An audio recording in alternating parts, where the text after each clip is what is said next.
Assalamualaikum dan salam sejahtera. Anda sedang menonton agenda Awani secara langsung dari studio Awani di Bukit Kuangan, Kuala Lumpur. Dan malam ini saya gembira kerana saya boleh membincangkan tentang satu topik yang dalam. Tapi saya ada seorang tamu yang akan membincangkannya dalam aspek yang begitu mudah. Topiknya adalah tentang ekonomi makro, melihat di sebalik penggunaan keluaran dalam negara kasar ataupun GDP sebagai pengukur terhadap pembangunan sesebuah negara.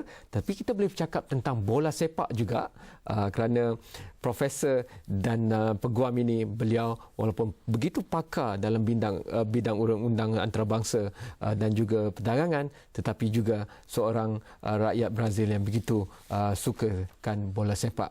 Oleh itu saya ingin meminta izin berbicara bahasa Inggeris.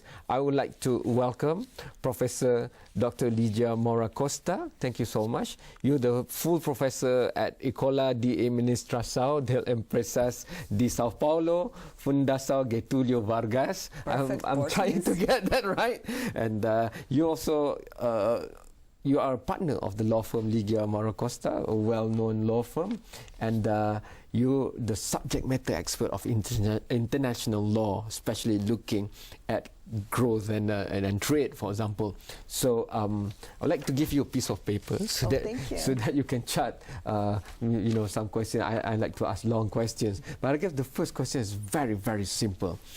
Today there was a symposium, a very important symposium, that looks at going beyond GDP, gross domestic product, and moving or transitioning into sustainability, because GDP alone is not an all-encompassing true reflection of what society needs in order to move forward, and in order for wealth creation to be shared, to be generated. And also we want to develop, we want to be prosperous, but we don't want to deplete and kill off especially other aspects of life like natural resources and also social resources for the future generation especially. Sounds a mouthful, but it's just trying to do new things differently, taking a different value-added approach, complementing the already international standard and well-accepted measurement of GDP, but maybe looking to complement it with other aspects that have been left behind before. So, but before we go into all that, it's not true that the demonstration in Brazil, because some Brazilians, they don't like football. That's a no-no. I don't think so. No, not at all. Brazilians, they do love football, they do love soccer, and they are very excited with the World Cup. We really hope that we are going to win once again the World Cup. However, Brazilians are very much concerned with the costs, and also the Brazilians, they are requesting the basic of sustainability, if I can say like that. Brazilians are mad because they would like to have a better education system. They are mad because they would like to have a better health. They are mad because they would like to have more public transportation. So everything that is GDP plus beyond, because economic growth actually we had in Brazil in the last years. So what was missing, it is in fact the rest, the beyond GDP, more index that would take care of natural resources, that would fight climate change, that would make investment on education and health, and fight also corruption. So I guess the World Cup is a good analogy to discuss this from the layman perspective. Of course, Brazilians generally, or even if you cut across anyone and pick from the street, will say that they love football. They are going on the streets to demonstrate and protest, not because they are against the World Cup being held, but they want other issues to be put to light also, right? Can I put it that way? Because the idea was the government has spent a huge amount of money on stadiums. To attend, FIFA standards of stadium, and in fact, the stadiums are beautiful, really beautiful.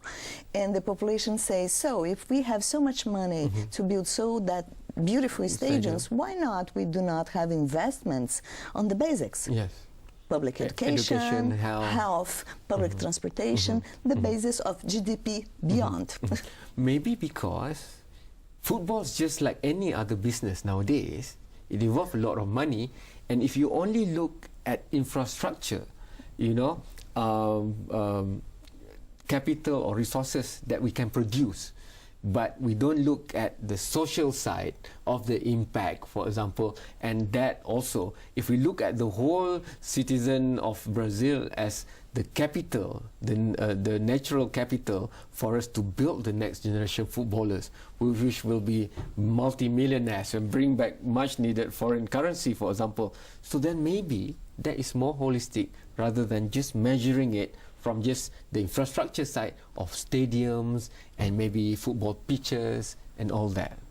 That's right, because a football player, it's someone that has a skill. And also football players, they do make a huge amount of money. However, from this money, how much money actually goes to the society? So this is a big question. It is true that they do have a skill and they do represent an important capital, talking on an economic basis. However, very few comes to this society in the end. That's great. We are trying to be a great football nation, but we're just around 150th in the world. So there's a lot that we can learn from Brazil. And maybe if we were to start or breathe new life into our football culture, maybe we need to make it holistic so that to avoid the pitfalls. I have to go for the first break, but once we are back, Professor Ligia was brought all the way here to KL for the first time. Welcome to Malaysia. Thank you. For one particular reason, because she's one of the world's foremost experts on looking at global wealth creation, especially from the trade perspective and also from the international law. And how do we look at big organizations like WTO, for example, and how do we bring in looking at growth around the world, not just looking at GDP, because if I get what Professor Ananta Darapaya of IHDP UNU saying that if every country in the world only uses GDP as measurement, and they're trying to bring the average per capita income right up until $13,000 at least, and that's the benchmark for a developed nation, then we won't have enough resources on this earth, because the GDP that we're looking at now are very resource intensive to generate.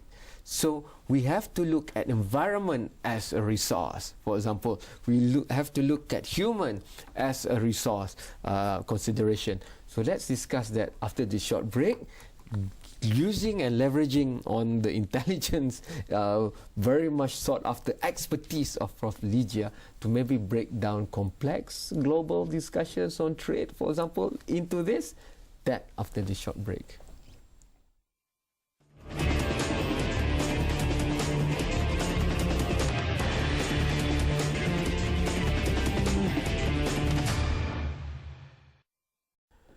How do we measure our wealth? Do we just look at GDP, gross domestic product, which means that we look at the market value of all goods and services that we have or we generate usually in 1 year that we produce? And is that enough? In a symposium that I had the honor of participating as a moderator today, thanks to IHDP UNU, thanks to Mike, thanks to the Office of the Science Advisor to the Prime Minister, that I was there. And it was so refreshing looking at things rather than the usual things. And in the media, we always cover economic conferences and stuff, and also we cover the announcement for the budget, and we always look at GDP. Even at the press conference today, after the symposium, a lot of questions were still on the GDP. But tonight on agenda, I'm a fervent believer, always have been. It's just that I didn't find the phrases and the words like this to say that it's not enough to measure only at goods and services produced. It's not enough to look and say that Malaysia wants to be a developed nation by 2020, hence everybody must have an average income of $15,000. But if that $15,000 are largely held by only maybe less than 40% of the population, then that's not equitable either. But enough with that intro. I'm going to go back to Prof. Ligia Maura Costa on a lot of wealth generation, GDP or otherwise, they are born by trading among nations. And more trading among nations, even though we've heard of FTA, free trade areas and agreements, but it's getting more complex. You know, intellectual property, for example, pharmaceutical, what kind of drugs can be reproduced in other, but you know, the one that needed it most can't get it because of the high price. And so world trade focuses a lot on the international trading laws and convention. So right. if you can share with us the imperative of looking at beyond GDP from the world trade perspective. Actually, from the world trade perspective, if you think from a historical perspective, since the preamble that has created WTO back in 1995, that WTO is talking about sustainable development, improving quality of life of the population, thinking about natural resources. So it is an institution that is concerned because the institution has understood, it's a new institution, and has understood that it is for trade liberalization, it is very important that it comes together with sustainable development.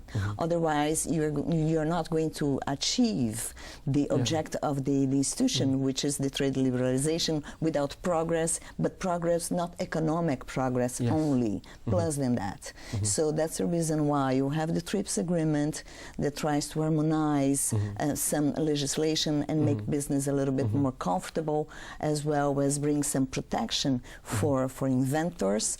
But also you have other concerns, for example, regarding public health. There are specific agreement on phytosanitary and sanitary measures, or in technical barriers to trade, where countries, they are allowed and they have to take some measures that maybe are going to compromise trade in order to protect the citizenship and health, or even some endangered species. So WTO has also this other side. I know that many people that do contests about WTO say, oh, this is just business, that what the organization, it is interested. However, if you take a look on the preamble, since the beginning, the organization was concerned with sustainable development. So maybe it's about implementation and execution. Maybe it's about all these long drawn trade negotiations regarding WTO, and we've known that there's a lot of controversies, especially people from the so-called marginalized developing nation looking at the big countries. So what leverage do we have when they go for all these negotiations? It's the same thing from there. That was never settled perception-wise. So now when we have ideas like the Trans-Pacific Partnership, a lot of people have fear and anxiety, because they believe that if the market is truly liberalized, then only the rich and the mighty nations will get the advantage, and hence the small business entrepreneurs in the developing nations will die off, because they just can't fight the big giants. I'm sure, coming from Brazil, you have also looked at that closely. That's for sure. However, what it is very, very important, it is that even when you are a very small country, and I'm thinking about the least developed countries, which is not the case of Malaysia, it's not the case of Brazil, you have a system at the WTO that can actually protect you if by any chance there are a violation and you want to be protected. Second, at the WTO you have consensus. That's why the organization goes so slow. Because to get the consensus of 159 nations, it is really a challenge. However, I think that when you are growing, or when you are creating growth, a sustainable growth, it takes a while. You do not do that from one moment to another. So I think this is the positive side of the organization. I'm not saying that the organization only has positive side, not at all. It's not perfect. And the Doha Development Agenda and the non-implementation, non-full implementation of the Doha Development Agenda, it's a good proof of what I'm saying. However, in Bali, it seems that, a new light came from the organization. And I think that we have, to trust again and there is hope. In the end of the tunnel. We go to the last break. Like football, we have to go for a break, but this is our last one. Coming back, maybe we can go a bit more specific, because actually when people fear the big nation, it's only a few names. It's like United States of America because it's the biggest economy. Yes, it is. I mean, Japan is also quite a big economy, but nobody look very suspiciously at Japan. But when you mention United States of America and maybe some Western nations other than America who are big up there, then a lot of mistrust there, on intellectual property, on sharing of technology. Yes, you want our market, but you don't want to share with us your technology. So we will always be trying to catch up, but we can't get there because it's not a fair playing field. How do you look at what can be enabled by WTO mechanisms, international trade and laws, for example? Because if I remember correctly, there's a Malaysian trade lawyer who's very well sought after. He's residing in Hong Kong. He's been here on that chair, and he told me, Kamara, without all this mechanism, trading would be chaotic. We need this to govern global trade. Even in the extreme cases where oil from Iraq has got to be disbursed to the countries that are owing from what happened in the crisis, you still need a mechanism. You can't just take petrol and then give to somebody. That's right. So how do you look at the mistrust, especially on the issues like intellectual property and transfer of technology, for example, so that people would have more hope and faith, just like you have, but maybe laymen in least developing nation, they don't see it that way because they keep seeing the imperfection. That after the short break.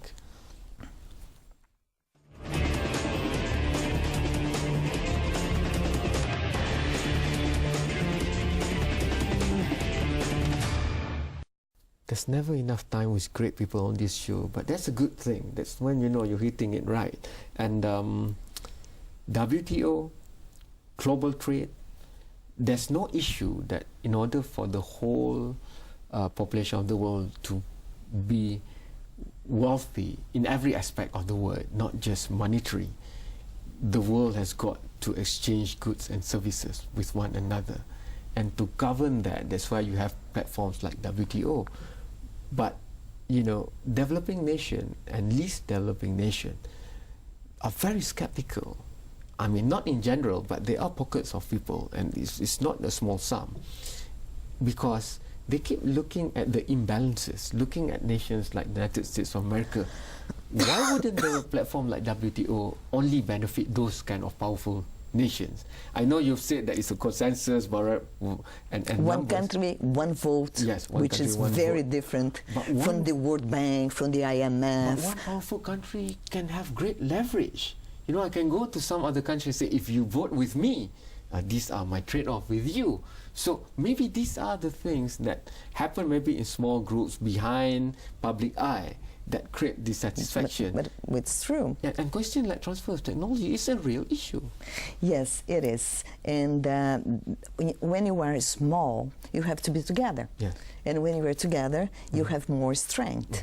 So that's why, when you develop more free trade zones and then you negotiate in a bloc, you have a position that it's much stronger. Okay. Regarding intellectual property rights, the fact it is that all members, they have the same laws and legislations. However, there's a problem of enforcement. Okay? On the other hand, the exchange for the intellectual property rights was opening for the agricultural producers. Yeah. Less developed countries and developing countries, they are huge agricultural producers because the weather is good, because they really can have a lot of production without too many costs for many reasons. And however, barriers of developed countries, they are quite closed and they are still quite closed.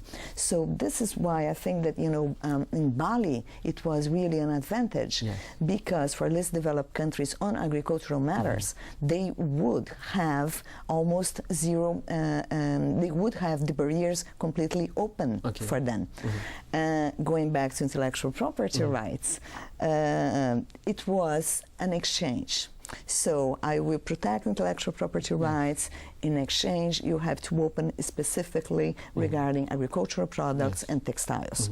Textiles, it was fine. But agricultural products, we still have a lot of resistance. So when developed countries come to the WTO and say we want the enforcement, developing and least developed countries, which are the majority of the WTO, says no, we are not going to move on. And that's the reason why Doha Development Agenda has not actually moved on. But you had some good results from the Doha Development Agenda, for example, regarding public health. The agreement, the TRIPS agreement on public health, was a very important movement, and it is a reality. And actually, in the specific country of Brazil, this agreement was very important in the treatment of AIDS in Brazil. AIDS in Brazil was a huge problem, and with the new TRIPS agreement that came during the Doha Development Agenda, it was possible to have a public system that is very efficient. So I think that this is, the good side. But there is a lot to be done, a lot.